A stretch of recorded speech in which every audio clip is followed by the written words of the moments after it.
Nuestro pasaje es Mateo capítulo 15, del 21 al 28. Saliendo Jesús de allí, se fue a la región de Tiro y de Sidón, ya que una mujer cananea que había salido de aquella región clamaba diciéndole: Señor, hijo de David, ten misericordia de mí. Mi hija es gravemente atormentada por un demonio.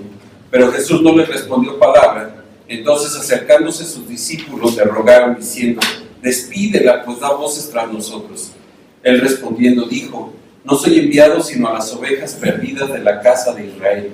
Entonces ella vino y se postró ante él, diciendo: Señor, socórreme. Respondió él, dijo: No está bien tomar el pan de los hijos y echarlo a los perrillos. Y ella dijo: Sí, Señor, pero aún los perrillos comen de las migajas que caen de la mesa de sus amos. Entonces respondiendo Jesús dijo: Oh mujer, grande es tu fe, hágase contigo como quieres. Y su hija fue sanada desde aquella hora. Pasó Jesús de allí y vino junto al mar de Galilea, y subiendo al monte se sentó allí. Y se le acercó mucha gente que traía consigo a cojos, ciegos, mudos, mancos y otros muchos enfermos, y los pusieron a los pies de Jesús y los sanó. De manera que la multitud se maravillaba, viendo a los mudos hablar, a los mancos sanados, a los cojos andar, a los ciegos ver, y glorificaban al Dios de Israel. Te quiero contar algo. Todos, y yo lo he experimentado en mi vida, tal vez tú también, todos hemos tenido temporadas o tiempos de vacas flacas, tiempos de gran necesidad, tiempos donde no vemos solución a la situación que estamos viviendo, probablemente una enfermedad, probablemente económico, probablemente incluso emocional. Pero de alguna manera hemos tenido que salir de ahí. Todos hemos experimentado momentos donde la necesidad, donde la situación que estamos experimentando es más allá de lo normal. Cuando mi papá falleció yo tenía 15 años y pasamos una temporada bastante complicada en mi casa con mi mamá y mis hermanos.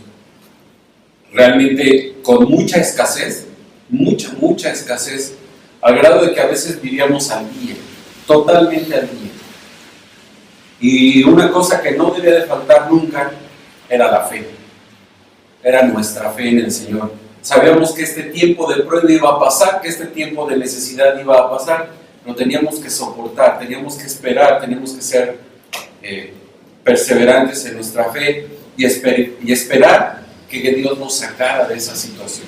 Vamos a ver a una mujer que está viviendo una gran prueba, una gran necesidad, una gran aflicción en su vida, y lo que le ayudó a salir adelante fue su fe.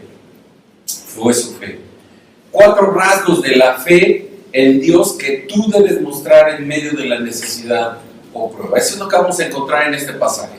4 rasgos de la fe en Dios que tú debes mostrar en medio de la necesidad o prueba. Ya hemos visto en capítulos anteriores lo que está sucediendo, lo que está pasando, pero en este capítulo, en este principio, en estos versículos del capítulo 15, vemos cómo Jesús sale de tierra de los judíos y va a tierra de los gentiles, y es tal vez un preanuncio de ese evangelio que iba a ir a todo el mundo. Cristo quería disponer de un tiempo para él y para sus discípulos, probablemente para prepararlos al tiempo de la cruz. Prácticamente faltaba un año, escaso un año, para que llegara ese momento, y Jesús tiene que preparar a sus discípulos para ese tiempo.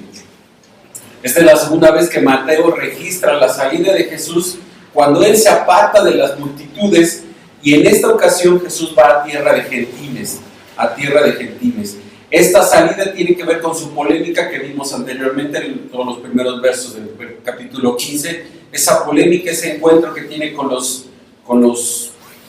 fariseos, que por la importancia o el énfasis que ellos le daban a la tradición de los ancianos, invalidando el mandamiento de Dios. Y es así que llegamos al versículo 21, y dice nuestro pasaje: saliendo de Jesús de allí se fue a la región de Tiro y de Sidón. En este versículo vamos a encontrar, versículo 21 y versículo 22, el primer rasgo de esta fe es una fe que adora. Una fe que adora. Dice saliendo. ¿De dónde salió Jesús? Bueno, hemos estado leyendo todos los capítulos, estudiándolos.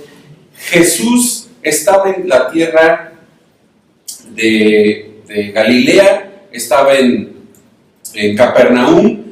Mateo a esta tierra le llama tierra de Genezaret, ahí en el capítulo 14, versículo 34, donde Jesús sana a muchos enfermos y donde tiene este encuentro con los fariseos de principios del capítulo 15, y es allí de donde sale Jesús. Jesús sale de Capernaum y se va a la región de Tiro y de Sidón. Tiro y de Sidón quedaban al norte, hacia el noreste, en la costa eran dos puertos. A esta tierra gentil es a donde Jesús se va.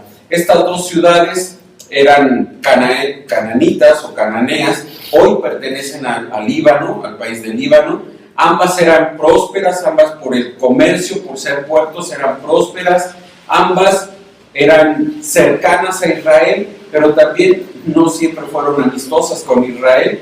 Tiro se regocija de la destrucción de Jerusalén en el 586 a.C., y eso lo vemos ahí en Ezequiel 28.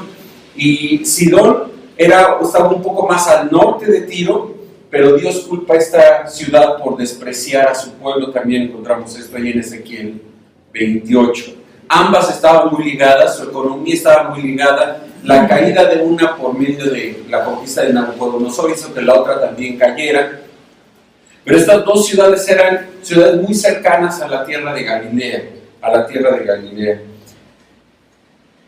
Jesús ya había mencionado estas dos ciudades ahí en el capítulo número 11, comparando con Corazín y Betsaida, quienes no recibieron los milagros, quienes no vieron los milagros de Jesús, pero que si se hubieran hecho esos milagros de Betsaida y Corazín en Tiro y Sidón, probablemente esa comunidad gentil hubiera creído y hubieran tenido la oportunidad de aceptar al Señor.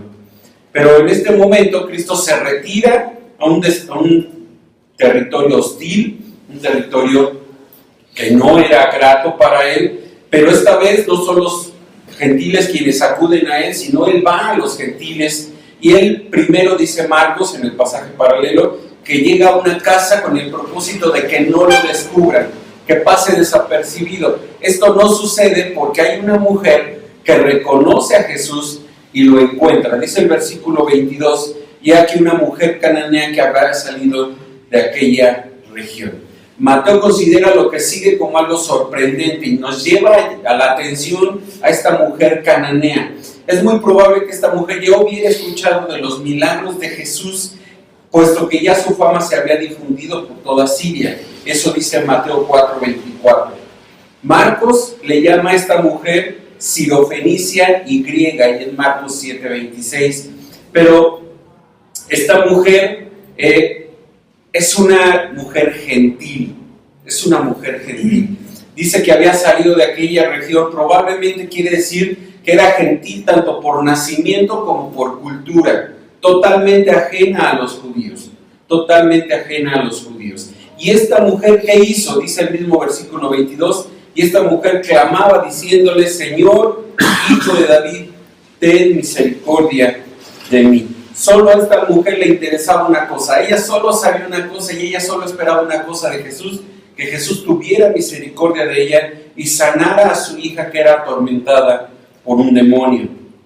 Esta mujer reconoce a Jesús como Señor, le llama Señor, 3 veces en el pasaje esta mujer le llama a Jesús Señor. Este título solo lo recibe el Mesías de Israel, y de alguna manera ella sabía que el hombre que estaba frente a ella era el descendiente prometido del rey David. A pesar de su trasfondo gentil, ella reconoce a Jesús como el Mesías, como el Hijo de David.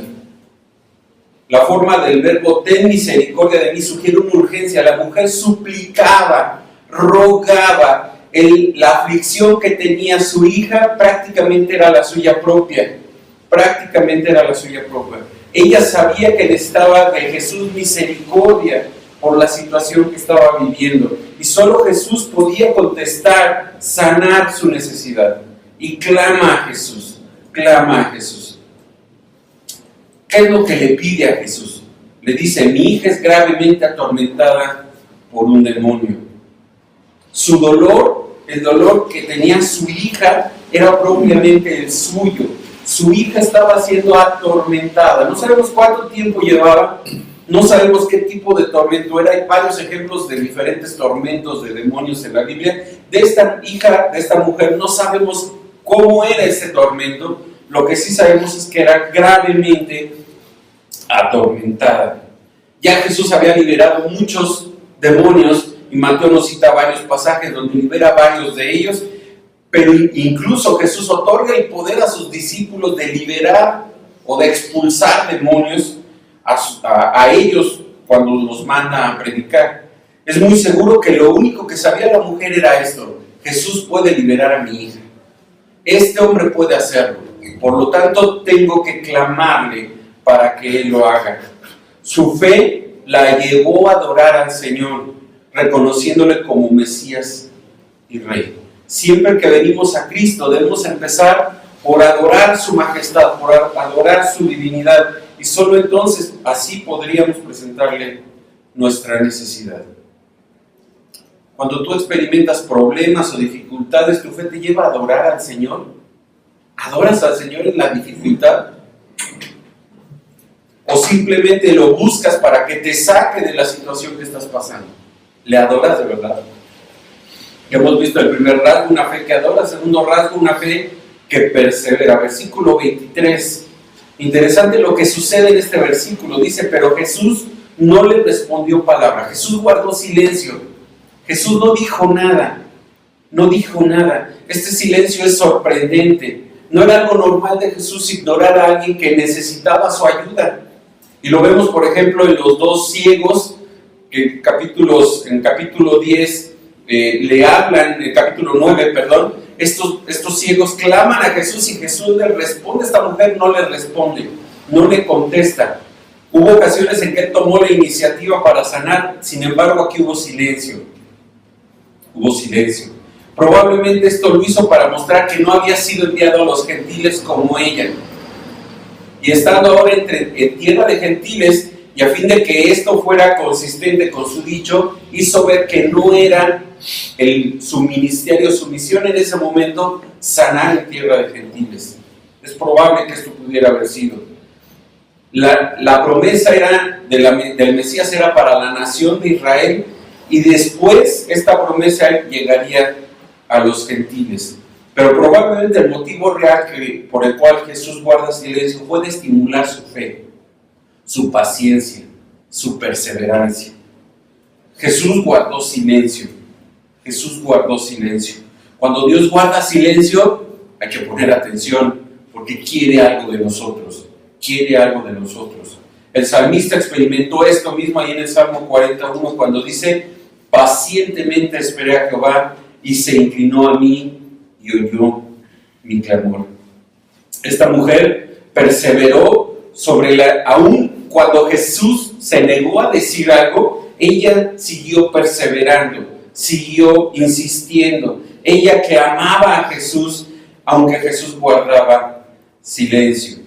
Dios desea que seamos persistentes en la oración. Incluso Jesús narra una parábola respecto a una viuda y al juez injusto sobre la importancia de perseverar, Si nosotros confiamos en Dios y pedimos al Señor, recibiremos de Él lo que Él juzgue mejor para nosotros.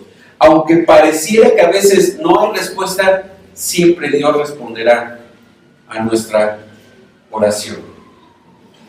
Aparecen los discípulos en escena y dicen, entonces, dice el pasaje, entonces acercándose sus discípulos, le rogaron diciendo: despídela, pues dad voces tras nosotros. Ellos no entendieron el motivo por el cual Jesús permaneció en silencio. Ellos fueron incapaces de entenderlo y simplemente tal vez buscaron su propio beneficio, su propio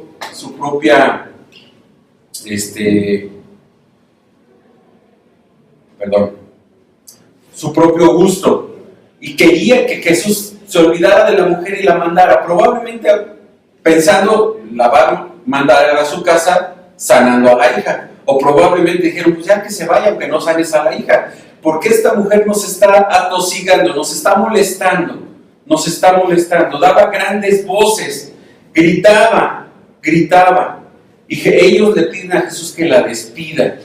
Ellos le dieron una orden a Jesús de que la despidiera.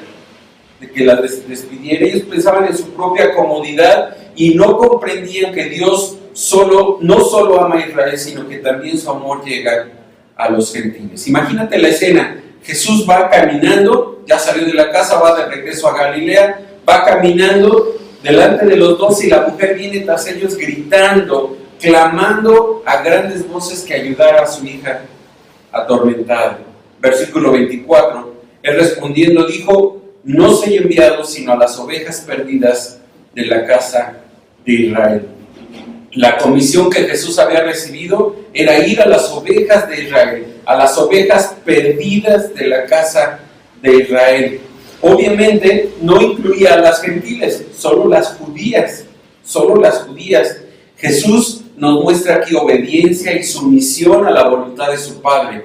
Juan 6:38 dice: porque he descendido del cielo no para hacer mi voluntad, sino la voluntad del que me envió. Y nunca desobedeció a su Padre. El silencio de Jesús se debió a que su amor estaba sometido a la autoridad del Padre, y aún nosotros tenemos que reconocer esa autoridad. Por sobre todas las cosas está la soberana voluntad de Dios. Los discípulos pensaban en su comodidad, pero la mujer no dejó de suplicar. Fue perseverante hasta que Jesús le aliviara de su necesidad.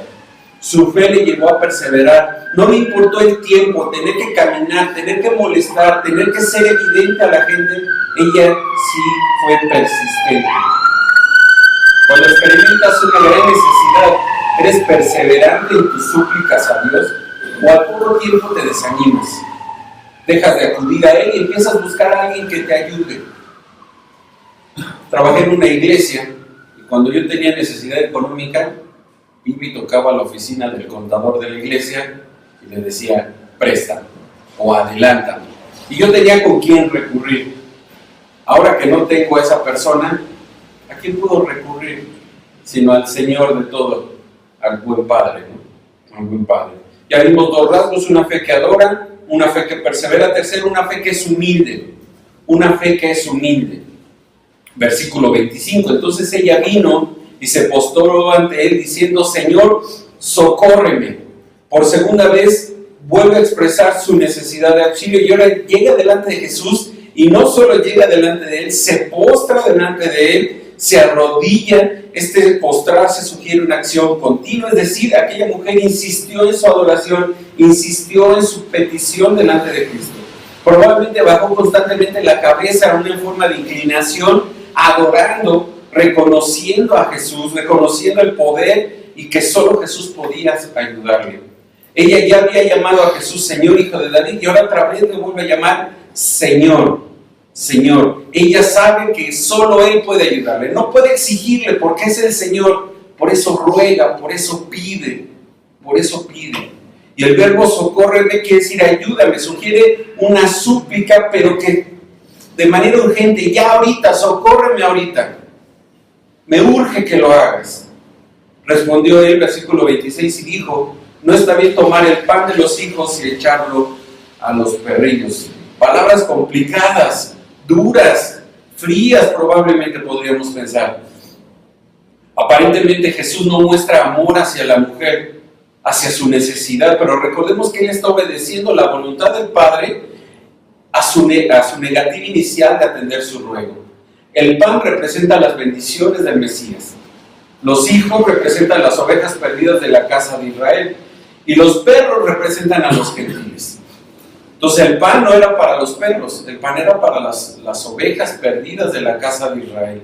Las bendiciones del Mesías eran para Israel. Para Israel. Esta palabra perro se traduce mejor como perritos, mascotas de casa, mascotas del hogar, no propiamente perros callejeros o carroñeros, sino perros de casa, perros de casa. Estas palabras de Jesús nos enseñan que primero, que los gentiles no deben comer primero, sino que primero las bendiciones eran para el pueblo de Israel, y si hubiera alguna bendición, después de ellos llegaría a los gentiles. Israel tenía que ser el medio a través por el cual se llevase a cabo la evangelización a los gentiles, y de esta forma la bendición dada a Abraham en Génesis 12 llegara también a los gentiles. Los gentiles están incluidos en el plan de Dios, toda la Biblia nos habla de ello.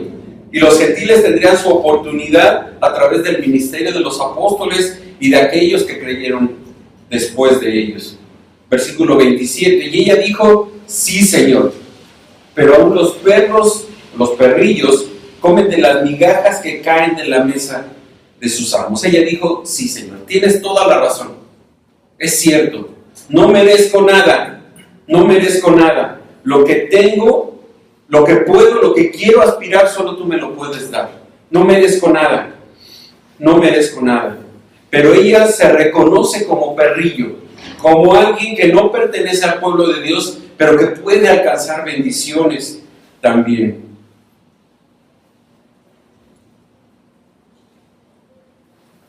Me gustó cómo el comentarista o los comentaristas Jameson, Fawcett y Brown dicen: tal vez sea verdad, sin embargo, a los perritos debajo de la mesa se les permite comer las migajas de los hijos caídas de la mesa abundante de su amo. Dame solo esto y estaré contenta. Una migaja de gracia y de poder de tu mesa echará fuera el demonio de mi hija. La mujer cananea reconoce que no merece nada, sino que solamente puede recibir una migaja, y tal vez eso era suficiente para ella. Cuando experimentas una fuerte necesidad, acudes humildemente al Señor. ¿Salen de tus labios palabras exigiendo a Dios que te ayude, que te saque del problema, o recurres a Él con humildad? ¿Qué sucede? Versículo 28, entonces respondiendo Jesús dijo: oh mujer, grande es tu fe, hágase contigo como quieres. Ya Jesús no guarda silencio, le responde a ella, le responde y le dice: grande es tu fe. No le habla de su belleza, no le habla de que es gentil, no le dice eres muy buena, eres muy bondadosa, sino grande es tu fe. 2 veces Jesús reconoce la fe de un hombre. Una con el centurión ahí en Mateo 8 y esta otra con esta mujer cananea. 2 gentiles que tenían mayor fe que la misma de los fariseos y los escribas del capítulo 15. Y dice: hágase contigo como quieres. Hágase es un imperativo y hay una urgencia, y en ese momento lo que Jesús acaba de decir es: tu hija está sana, tu hija ya no tiene demonio, ya no tiene demonio. Al parecer, al principio Jesús no va a responder, pero después vemos mostrado su amor, su misericordia para esta mujer. La fe perseverante de esta mujer cananea trajo su fruto. Su hija fue sanada desde aquella hora. Dice Marcos 7:30 que cuando ella llega a su casa, su hija ya estaba sana. El demonio había salido y la hija se encontraba acostada en la cama. Ella se encontraba acostada en la cama. ¿Tu fe te hace soportar en los momentos difíciles o tu fe te hace dudar en los momentos difíciles? Es fácil decir tengo fe cuando todo marcha bien, cuando hay prosperidad, cuando no hay enfermedad. Pero ¿qué sucede cuando hay necesidad? Y cuando no vemos solución a ello, o cuando aparentemente Dios no contesta la oración. ¿Qué sucede en tu vida? Y por último, ya vimos 3 rasgos: una fe que adora, una fe que persevera, una fe que es humilde y por último una fe que glorifica a Dios. Pasó Jesús de allí, vino junto al mar y subió a un monte. Por el evangelista Marcos sabemos que sube de Tiro a Sidón y luego baja por el norte, por la parte norte del mar de Galilea, a Decápolis, que son 10 ciudades gentiles que están en el lado oriente del mar de Galilea, y es allí donde se queda Jesús. Y dice que subió a un monte y ahí se quedó. Probablemente a descansar, probablemente a pasar un tiempo con sus discípulos, pero lo que sucede es que la gente se vuelve a enterar que Jesús está ahí y otra vez multitudes llegan con el maestro. Probablemente quería estar en ese lugar porque sabía que la gente iba a llegar y tenía la oportunidad de enseñarles. Probablemente porque la gente lo iba a ver, está allá arriba. Iban a acudir a él. Se acercó mucha gente y traían cojos, ciegos, mancos, mudos, mancos y otros muchos enfermos. Sabemos que es un cojo, un ciego, un mudo, un manco. Aquí puede referirse incluso a alguien que no tiene o que carece parte de alguna extremidad. Y muchos enfermos, diferentes enfermedades de todo tipo. Todos estos los traen delante de Jesús. los pusieron, literalmente significa los arrojaron, y esto por la urgencia de que los sanaran, no porque no querían a los enfermos, sino porque les urgía que sanaran, y había muchos, entonces pues era una necesidad de que los sanaran. ¿Y qué hizo Jesús? Los sanó. Sanó a todos, absolutamente a todos, de forma total, completa, no parcial, sino total. De manera que la multitud, dice, se maravillaba, viendo a los mudos hablar, los mancos sanados, los cojos andar y los ciegos ver. La multitud se maravillaba de los milagros que estaban ocurriendo. Otra vez, tierra de gentiles. No estamos hablando de judíos, tierra de gentiles. Tierra de gentiles. Los participios, viendo, hablando, andando y viendo, sugieren que las personas fueron sanadas al instante. No pasó, no tuvieron que bajar, no tuvieron que hacer nada, simplemente fueron sanadas. Fueron sanadas. ¿Qué sucedió ese tiempo? Dice, el mismo Mateo dice que Jesús pasó ahí 3 días. ¿Qué hizo 3 días Jesús? ¿Solo sanó? Probablemente no. Probablemente también enseñó. Probablemente también instruyó a la gente acerca del reino. Probablemente despertó en ellos fe. Probablemente eso hizo. ¿Qué tan grande era la multitud?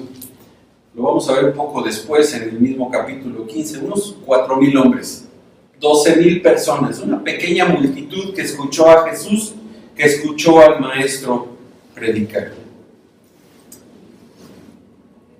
Ellos tenían muchas cosas por las cuales dar gloria a Dios. La sanidad, la salud de la gente, el que atendiera la necesidad de ellos. El Mesías de Israel, ni siquiera de su propio pueblo. Los gentiles tuvieron una fe que les llevó a glorificar a Dios, a alabar a Dios por lo que había sucedido. Y glorificaban, dice, al Dios de Israel. Por eso todos los comentaristas dicen que no eran judíos, porque se refieren al Dios de ellos, al Dios de Israel. Cuando ha pasado el tiempo de prueba, de necesidad, ¿dedicas tiempo suficiente a glorificar a Dios o se te olvida y simplemente sigues tu vida como si nunca hubiera pasado? ¿Glorificas a Dios por el amor que te ha mostrado, por la misericordia que ha tenido de ti? ¿Glorificas a Dios por todo cuanto acontece en tu vida, bueno o malo? ¿Es Dios el centro de tu adoración? Esta mujer es un buen ejemplo para nosotros. Ella persistió, adoró, se humilló, y estos hombres glorificaron a Dios. Que esa sea nuestra respuesta cuando hay necesidad de nuestra vida.